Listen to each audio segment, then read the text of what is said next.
What did you steal? Secrets.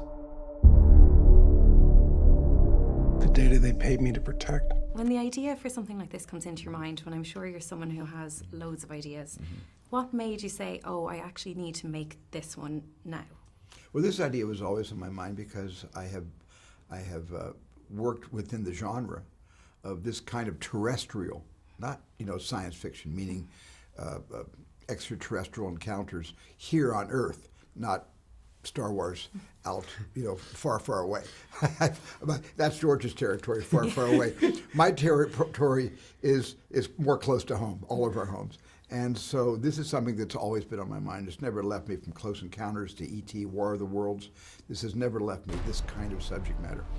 I started to really try to find a new story to tell in this genre after the New York Times published that amazing report on the front page in 2017 that Navy pilots had photographed an extraordinary off-world, they think it was certainly an off-world vehicle called a Tic Tac. They affectionately called it a Tic Tac because it looked like the breath mint, that outmaneuvered anything we've ever built, state-of-the-art, in our factories. When that hit the New York Times, I suddenly said, okay, we're getting close to something, and I think there's a story here.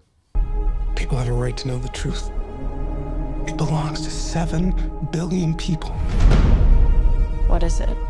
You wouldn't believe me if I told you. So I'm gonna show you.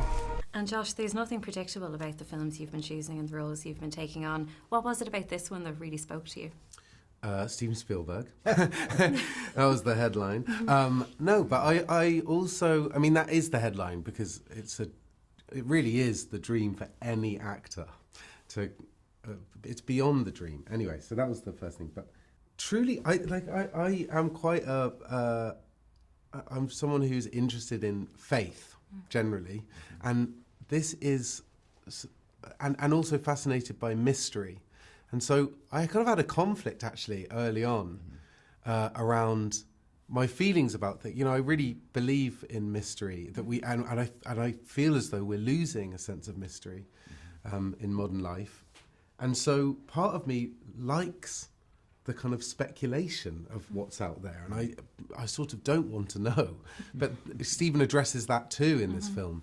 And little by little, as we went through the film, I've kind of come to the conclusion that I would like to know, and in no small part for the people who have had close encounters and who have witnessed these experiences and have been discredited or gaslit. And mostly for them, I want a disclosure day. And I think that was what was kind of a pull beyond Stephen and these amazing actors. Do you understand what she's saying? I hear her. It's gibberish. I can't understand it. And I can. Well, I have to talk about my fellow Irish woman, Eve. What made her the perfect Jane, and what was she like to share so many scenes with? Oh, she's wonderful. I actually work with Eve Hewson in my movie Bridge of Spies. She played Tom Hanks' daughter, but I thought of her because I was a big fan of her series Bad Sisters. I thought she did extraordinary work in that. Brilliant. And so she got the part pretty quickly. Yeah, she's great. She's, as Stephen said, she's an extraordinary actor, but she's also so fun to work with, isn't she? Fun. She's just great fun.